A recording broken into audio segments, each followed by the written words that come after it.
तर त्या गावाची किंवा जनमताला डावलणं मला योग्य वाटत नाही. निर्णय भाऊ घेतील, परंतु शेवटी मी भाऊंशी म्हणजे हे करू शकत नाही. विशाल पाटलांच्या पाठीमागे जे कार्यकर्त्यांची जनतेचा जो उद्रेक झाला आणि त्यातून ते लोकसभेचा रिझल्ट बघितला, पण अपक्ष उभा राहून खासदारकीला निवडून येणं एवढी सोपी गोष्ट नसते आणि चौकात उभा राहून काय समाजकारण होत नाही. मी शेतकऱ्याच्या बांधावर वस्तीवर बसून मातीत बसून त्यांच्याबरोबर चर्चा करतो, त्यांच्या समस्या ऐकून घेतो, त्यांच्या अडचणीसाठी जातो. महाराष्ट्रातून कुठूनही गार्डनसाठी जर प्लॅन गेला तर त्यांना आवर्जून सांगायच्या, तुम्ही मसवड नगरपालिकेत जावा आणि मसवड नगरपालिकेची गार्डन बघा, तसा गार्डनचा प्रस्ताव तयार करणार. परंतु सगळ्यात जास्त पळून मी काम केलं. माझी काम करण्याची पद्धत होती, दर सोमवारी एखाद दुसरा सोडा, दर सोमवारी संध्याकाळी इथून मुंबईला जायचं. भाऊ माझे नेते आहेत, तिथं नेत्याकडे गेलेलं काम कधी आम्हाला नेत्यांनी माघारी पाठवलं नाही. मी ते काम करतोय मसवड शहरात, मी ते काम करतोय मसवड शहरात. मला रात्रीच्या 2 वाजता फोन येऊ दे, 3 वाजता फोन येऊ दे, 5ला येऊ दे, 4ला येऊ दे, कधीही मला फोन येऊ दे. मी माझ्या कार्यकर्त्यासाठी सगळं हातातलं नगराध्यक्षपदासाठी दोन अर्ज दाखल झालेले आहेत, परंतु भारतीय जनता पार्टीमधून अद्याप एकही उमेदवाराचा अर्ज दाखल झालेला नाही. आपल्या सोबत आहेत विजय धट, जे भारतीय जनता पार्टीमधून नगराध्यक्ष पदासाठी प्रबळ दावेदार आहेत. खरं तर आता या भारतीय जनता पार्टीमध्ये अनेक जण इच्छुक आहेत, परंतु विजय धट हे प्रबळ दावेदार आहेत. त्यांनी या मसवडसाठी 25 वर्ष झालं काम केले, लोकांमध्ये राहिलेत, परंतु आता त्यांना डावलण्यात आलंय का, अशी चर्चा सध्या सुरू आहे आणि त्या संदर्भात आपण त्यांच्याशी बोलणार आहोत. काय सांगाल, काय भूमिका आहे तुमची? अशी चर्चा आम्हाला ऐकायला भेटते की तुम्हाला डावलण्यात आलंय. नाही, हे साफ चुकीचं आहे. डावललं वगैरे काय नाही. काय झालेलं आहे, शेवटी नेत्याने निर्णय घेताना थोडा वेळ लागतो, वेळ घ्यावा पण लागतो. परंतु आता विषय असा झालाय की हे जे कार्यकर्ते आहेत मसवड शहरातले, त्या कार्यकर्त्यांनी माझ्या पाठीमागं असा तगादा लावलाय की भाऊ, तुझी उमेदवारी ही झालीच पाहिजे आणि तुझी जर उमेदवारी होत नसेल तर तू वेगळा निर्णय घेतला तरी आम्ही तुझ्या बरोबर आहे. आणि वेगळा निर्णय घेण्याची शक्यता मला नाही वाटत. भाऊ माझा विचार करतील. भाऊंबरोबर मी गेले 20 वर्ष झालं काम करतोय. भाऊंचा माझ्यावर विश्वास आहे, माझा भाऊंवर विश्वास आहे. परंतु शेवटी असतंय काय राजकारणामध्ये, त्यांनाही काय बाकी गणित राजकारणातले बघावं लागतं आणि ती गणित बघितल्याशिवाय त्यांना पुढचं राजकारण करत असताना ते गणित जुळवायला लागतात. त्यामुळे त्यांना थोडा वेळ लागत असेल. परंतु हा जो कार्यकर्ते गेले 8 दिवस इथं माझ्या घरी तुम्ही बघताय, आता पण कार्यकर्ते सकाळी 6 वाजल्यापासून माझ्या घरी इथं आलेले आहेत. उठले की इथं माझ्या घरी येतात कार्यकर्ते. या कार्यकर्त्यांना मी काही जरी सांगितलं तरी हे इथून हालतच नाहीत. सकाळी 6 वाजल्यापासून रात्रीच्या 2 वाजल्या, 3 वाजल्या, एक दिवस तर 4 वाजता इथनं गेले. रात्री आम्ही बघितलं उशीरपर्यंत कार्यकर्ते येतात. खूप कार्यकर्ते येत आहेत, म्हणजे दिवसातून किमान 100-200 कार्यकर्ते इथे येऊन जातात. बरं, ते कार्यकर्ते जे येणार आहेत ते असे कुठल्या एका जाती धर्माचे नाहीत. ते मसवड शहराचे कार्यकर्ते आहेत. मसवड शहरातले कार्यकर्ते आहेत, ते भारतीय जनता पक्षाचे कार्यकर्ते आहेत आणि ते सगळेच्या सगळे माझ्यासाठी ते कार्यकर्ते नाहीत. ते माझ्यासाठी माझे मित्र आहेत, म्हणजे माझ्यासाठी ते माझं कुटुंब आहे आणि माझ्या कुटुंबाची, माझं गाव जर माझं कुटुंब आहे आणि माझ्या कुटुंबाची जर इच्छा असेल की त्यांचा कारभारी मी असावा किंवा कारभारी आता तसा मी नाही, माझी कारभारीन त्याची कारभारी असावी, तर त्या गावाची किंवा जनमताला डावलणं मला योग्य वाटत नाही. निर्णय भाऊ घेतील, परंतु शेवटी मी भाऊंशी म्हणजे हे करू शकत नाही. काय म्हणायचं त्याला, भाऊंच्या विचाराशी मी फारकत घेऊ शकत नाही आणि कार्यकर्त्यांनाही मी डावलू शकत नाही, जनमतालाही मी डावलू शकत नाही. याला पर्याय नाही. आणि फक्त कार्यकर्ते नाही, सर्वसामान्य जनतेचंही इथं मत आहे आणि सर्वसामान्य जनता जी कधीही कुठल्याही राजकीय पक्षाबरोबर नाही, जी कधीही कुठल्याही राजकारणाच्या याच्यात राजकारणामध्ये नाही, तरी सुद्धा तेही लोक आहेत, ते लोक मला येऊन भेटतात, कुणाला भेटू शकत नाहीत. काय असते, आता व्यापारी वर्ग असेल, पेटकरी असतील, यांच्या अडचणी वेगळ्या असतात.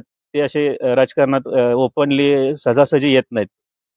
परंतु मी रस्त्यानं चालत असताना मला बोलवून घेऊन सांगतात, तू म्हणजे मी कुणी नेता नसल्यामुळे मला कुणी अरदुरू बोलू शकतो. मला कार्यकर्ता कुठलाही, मला भाऊ जरी म्हणत असला तरी मला तो कधी त्याला आवाजावर बोलायची गरज नसते. हे माझं ऋणानुबंध आहेत माझ्या लोकांशी. हे माझे लोक आहेत, मला हे माझ्या घरातले लोक आहेत. आणि व्यापारी या सगळ्यांची जर इच्छा असेल तर भाऊही याच्यावरती निर्णय घेतील. इतका काही वेळ निघून गेलेला आहे अशातला काय भाग नाही. होईल, परिस्थिती बदलेल, होईल सगळं व्यवस्थित. नाही काय मधल्या काळामध्ये तुमच्यावरती दुःखाचा डोंगर कोसळला तरी सुद्धा आम्ही तुम्हाला बघितलं, तुम्ही पक्षासाठी जनतेसाठी लोकांमध्ये दिसत होता. काय परिस्थिती होती, एवढं तुम्ही पक्षासाठी काम करत होता? ऍक्च्युली आता तो विषय असा झाला की एक 1.5 महिन्यात माझे दोन्ही बंधू, एक मोठा आणि एक लहान, ते अचानक त्यांना देवआज्ञा झाली.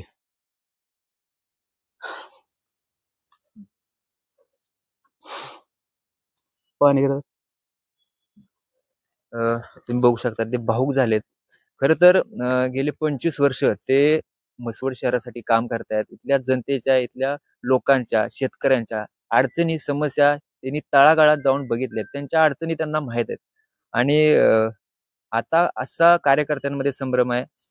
चर्चा आहे की यांना तिकीट भेटू शकत नाही अशी चर्चा आहे. परंतु ते अजूनही ठाम आहेत आपल्या नेत्यावरती की माझा नेता मला तिकीट देईल, मला उमेदवारी देईल. आणि ते आता भाऊक झालेत. काय काय सांग? नाही, तो विषय काय झाला, 1-1.5 महिन्यातच ती घटना घडल्यामुळे थोडस माझ्यावरती एक डिप्रेशन मध्ये होतो मी. 6 महिने ऍक्च्युली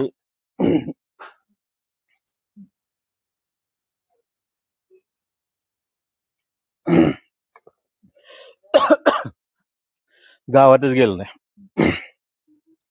परंतु माझे जे मित्र आहेत, मला माझ्यावर प्रेम करणारे जे लोक आहेत, ते लोक इथे येत होते. मग माझे पाहुणे असतील, माझी बहीण असेल, माझे मेहुणे असतील, माझे इतर पाहुणे मंडळी असतील, ते इथे यायचे. थोडंसं डिप्रेशनमध्ये होतो मी. परंतु या डिप्रेशनमध्ये मधून मला निघण्यासाठी मला माझ्या लहान बहिणीनं, लहान जरी असली तरी ती मला माझी आईसारखीच आहे. माझी आई जशी साधी आहे पण हुशार आहे ती. त्या दोघींनी मला सांगितलं, तू माणसात जा, त्याशिवाय तू व्यवस्थित होणार नाही. आणि हळूहळू मी सुरुवात केली माणसात जायला. आणि हळूहळू मी त्यातून खरोखरच बाहेर निघालो. माझी ऊर्जा, माझी ताकद माणसं आहेत. माझ्याकडे जर माणसं नसतील, मी जर एकटा बसलो, तर म्हणजे मला असं वाटतं की जीवन जगणं माझ्यासाठी मुश्किल आहे. मला माणसात राहायला आवडतं, माणसांसाठी काम करायला आवडतं, लोकांच्या अडीअडचणीला मदतीला जायला आवडतं. मी जात असतो. आणि त्याचाच हा परिपाक आहे की हे ज्या कार्यकर्त्यांचा इथं लोंढा लागतो, त्याचाच हा परिपाक आहे. त्याच्यामुळेच हे लोक इथे येत आहेत. ते लोक इथे येऊन मला एवढी, म्हणजे अगदी काय सांगू तुम्हाला, त्या कार्यकर्त्यांच्या भावना, त्या भावना ऐकून पण मी अगदी असं मला वाटतं, मी कधी विचारच केला नाही मी हे काम करतोय ते याचा हा कधी परिणाम असा पण होऊ शकतो की मला कदाचित डावललं तर ह्या कार्यकर्त्यांचा उद्रेक पण होऊ शकतो. अजून डावललेलं नाही, पण कदाचित डावललं तर उद्रेक पण होऊ शकतो. माझे 2016ला म्हसवड नगरपालिकेमध्ये परिवर्तन झालं. त्या परिवर्तनाचा गावाने काय त्रास सहन केलाय ते संपूर्ण गावाला माहिती आहे. आणि त्या गावाला असं वाटतं, मला नगराध्यक्ष पदाचा काळ किती 7-8-9 महिने काहीतरी मिळाला. तर त्या 8-9 महिन्यामध्ये मी जी कामं केली, किंवा मी नगराध्यक्ष असलो नसलो, कुणीही नगराध्यक्ष नगरपालिकेत असला तरी गावासाठी, गावातील लोकांसाठी त्या नगरपालिकेचं काम खऱ्या अर्थानं जर कोणी करत असेल तर बाकी सगळे होतेच, मी काही हे करत नाही, डिनाय करत नाही ते. परंतु सगळ्यात जास्त पळून मी काम केलं. माझी काम करण्याची पद्धत होती, दर सोमवारी, एखाद दुसरा सोडा, दर सोमवारी संध्याकाळी इथून मुंबईला जायचं. भाऊ माझे नेते आहेत तिथं, नेत्याकडे गेलेलं काम कधीही आम्हाला नेत्याने माघारी पाठवलं नाही. नेलेलं सगळी काम आमची मंजूर केली. गावाचा जो काय आज विकास दिसतोय ते माझ्या नेत्यांमुळेच आहे. तर त्याचा पाठपुरावा करण्याचं मी काम केलं आणि चांगली कामं व्हावीत. एक एक एक नवा पैसा त्या 5 वर्षात जर मी नगरपालिकेत, एक नव्या पैशाला जर मिंदा असेल ना, तर मला नाद बघून गेल. एक नव्या पैशाची अपेक्षा न करता काम मी केलं आणि परिवर्तन झालं. आणि बघितलं तुम्ही, कोण 10 मागतोय, कोण 5 मागतोय, कोण 20 मागतोय. 40% जर त्या कॉन्ट्रॅक्टरनं ह्यांची हे द्यायची असतील, कमिशन द्यायचे असतील, आणि 60% जर काम करायचं असेल तर झालेली कामं ही बघा. तुम्ही फिरा गावातून, दिसतंय तुम्हाला काय कामं झालेत ती. स्मशानभूमी माझ्या नेत्यांनी म्हसवड शहरात अशी बनवली, ती स्मशानभूमीच वाटत नाही, ती मंदिर वाटते, एखादं कार्यालय वाटतं.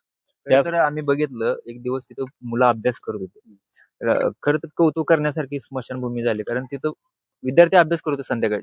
हो, बरोबर आहे ना. विद्यार्थी MPC UPCची पोरं किंवा 12वीची पोरं तिथं स्मशानभूमीमध्ये अभ्यास करायला बसतात. अशी स्मशानभूमी आमच्या नगरपालिकेच्या माध्यमातून, आमच्या माध्यमातून आणि माझ्या नेत्याच्या माध्यमातून अशी एक स्मशानभूमी तिथं झाली. त्याची काय दुरवस्था झाली तुम्ही बघितलं. आता ठीक आहे, आता प्रशासक आहे आणि भाऊंच्याच माध्यमातून आलेल्या पैशामध्ये आता त्या कामाचं आता केलंय व्यवस्थित. गार्डनची अवस्था आपण बघितली, काय गार्डनची अवस्था आहे, काय गार्डन बनवले होते. त्या मला आठवतंय मनीषा म्हैसकर मॅडम म्हणून आपल्या नगरविकास खात्याच्या आयुक्त होत्या. त्यांच्याकडे जर महाराष्ट्रातून कुठूनही गार्डनसाठी जर प्लॅन गेला तर त्यांना आवर्जून सांगायच्या, तुम्ही मसवड नगरपालिकेत जावा आणि मसवड नगरपालिकेची गार्डन बघा, तशा गार्डनचा प्रस्ताव तयार करून आला. इतकी छान सुंदर हिरवीगार गार्डन बनवलेली. त्या गार्डनची काय दुरवस्था झाली तुम्ही डोळ्यानं बघताय. मला खरं तर एक उदाहरण देऊ वाटते. सांगलीमध्ये खासदार विशाल पाटील जसे बंड करून खासदार झाले, त्याचप्रमाणची चर्चा आम्ही ऐकली की असं होऊ शकतं तुमच्याबद्दल. तुमचं काय मत आहे? म्हणजे तुम्ही त्या भूमिकेवर ठाम आहात की नाही? खरं आहे ना, विशाल पाटलांच्या पाठीमागे जे कार्यकर्त्यांची जनतेचा जो उद्रेक झाला आणि त्यातून ते लोकसभेचा रिझल्ट बघितला, आपण अपक्ष उभा राहून खासदारकीला निवडून येणं एवढी सोपी गोष्ट नसते. परंतु कसं असते, पक्ष पार्टी काम करत असते. ह्या सगळ्या गोष्टी जरी असल्या, माझ्या नेत्याने जरी भरपूर कामं केली असली, तरी या लोकांची जी भावना आहे, माझ्या कार्यकर्त्यांची जी भावना आहे, ती भावना काय आहे हेही बघितलं पाहिजे. माझा कार्यकर्ता, माझा मित्र, माझे लोक, माझं गाव, मी जसं मगाशी म्हणलं तर गावचा कारभारी कसा असावा. तर कारभारीचं काम काय असतं, घरात अडचण आली का एका मिनिटात त्याला त्या हजर व्हावंच लागतं. तर तो कारभारी नंतर कारभारी कसला. मी ते काम करतोय मसवड शहरात, मला रात्रीच्या 2 वाजता फोन येऊ दे, 3 वाजता फोन येऊ दे, पहाटे 5ला येऊ दे, 4ला येऊ दे, कधीही मला फोन येऊ दे. मी माझ्या कार्यकर्त्यासाठी सगळं हातातलं सोडून त्या कार्यकर्त्याला, त्या लोकांना न्याय देण्यासाठी किंवा त्यांच्या अडचणी दूर करण्यासाठी धावतो. म्हणून हे सगळं होतंय आणि ह्यातून कार्यकर्त्यांचा उद्रेक होतो. जर उद्रेक झाला आणि ह्या लोकांचं मला ऐकावंच लागेल. जर मला भावनी डावललं तर मला पर्याय नाही, मी यांना डावलू शकत नाही. काय सांगाल? आणि कार्यकर्ते आक्रमक झालेत तुमच्या सौभाग्यवतीला तिकीट मिळवण्यासाठी भारतीय जनता पार्टीमधून. कार्यकर्त्यांना काय आव्हान करायचं, तुम्हाला काय सांगायचं? कार्यकर्त्यांना मी या ठिकाणी एवढंच आव्हान करेन की थोडं शांत राहा. अजून वेळ गेलेली नाही, वेळ आहे. उगाच आता तुम्ही बघता इथं येऊन सारखे म्हणजे तुम्ही सकाळी 6ला कोण येतोय, कोण 7ला येतोय, रात्रीच्या 4 वाजेपर्यंत 3 वाजेपर्यंत इथं बसताय तुम्ही. धड तुम्ही झोपत नाही, धड मलाही झोपून देत नाही. आणि म्हणजे खरं तसं ठीक आहे, त्यांचं प्रेम आहे, पण शेवटी माणसाला शरीर आहे, आराम पण पाहिजेच ना. आराम करा. मीही माझी काळजी घेतो, मी व्यवस्थित आहे, काळजी करू नका, मी तुमच्या सोबत आहे. यामध्ये बदल होणार नाही, मी तुमची साथ सोडणार नाही.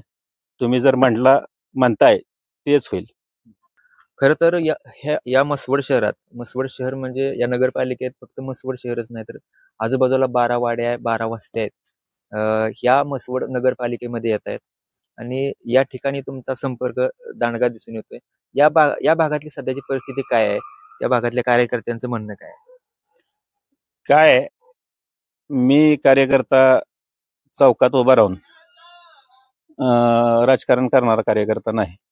मी एक सामाजिक कार्यकर्ता आहे आणि चौकात उभा राहून काय समाजकारण होत नाही. मी शेतकऱ्याच्या बांधावर, वस्तीवर बसून, मातीत बसून त्यांच्याबरोबर चर्चा करतो, त्यांच्या समस्या ऐकून घेतो, त्यांच्या अडचणीसाठी जातो.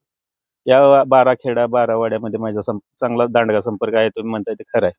त्याचं कारणच हे आहे की मी या लोकांनी असतो, जातो, बसतो. मी कदाचित एखादं लग्न सोहळा असेल किंवा मयत असेल, कदाचित जाईल नाही जाईल. कारण काय, लग्न सोहळा केला किंवा मयत केली तर मी नाही गेलो तर तो काय माणूस, मी गेलो तर माणूस उठून बसेल असं काय विषय नसतो. पण अडचणीत लोकांच्या गेलंच पाहिजे, ती माझी भावना आहे. मग अडचणीत मी जातो, त्यामुळे ही लोकांचा संपर्क माझा दांडगा. मंडळी, मसवडकर ठरवणार आहेत नगराध्यक्ष कोण होणार, परंतु निवडणुकीच्या अगोदरच विजय धट यांची लोकप्रियता पाहिली. त्यांना तिकीट मिळवण्यासाठी, भारतीय जनता पार्टीमधून त्यांना उमेदवारी मिळवण्यासाठी, त्यांच्या सौभाग्यवतीसाठी तिथे कार्यकर्त्यांच्या रांगा लागलेल्या दिसत आहेत. 2 दिवस झालं, रात्री सकाळी या ठिकाणी कार्यकर्ते येतात. पुढं काय घडणार, यांना तिकीट भेटणार की हे अपक्ष लढणार, हे पाहणं उत्सुकाचं ठरणार आहे. धन्यवाद.